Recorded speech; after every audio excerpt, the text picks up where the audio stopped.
بسم اللہ الرحمن الرحیم۔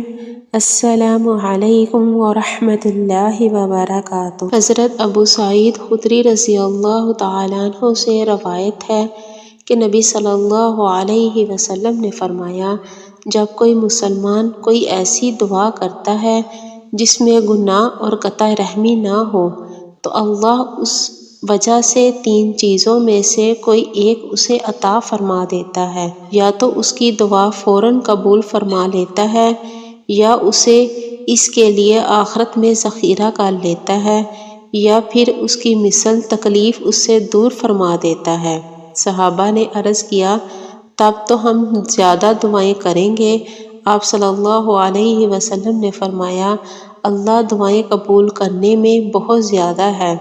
حضرت عبداللہ بن عمر رضی اللہ تعالیٰ عنہ بیان کرتے ہیں، رسول اللہ صلی اللہ علیہ وسلم نے فرمایا، اللہ علم کو بندوں کے سینوں سے نہیں نکالے گا بلکہ وہ علماء کی روحیں قبض کر کے علم کو اٹھا لے گا، حتیٰ کہ جب وہ کسی عالم کو باقی نہیں رکھے گا تو لوگ جہلاء کو رئیس بنا لیں گے۔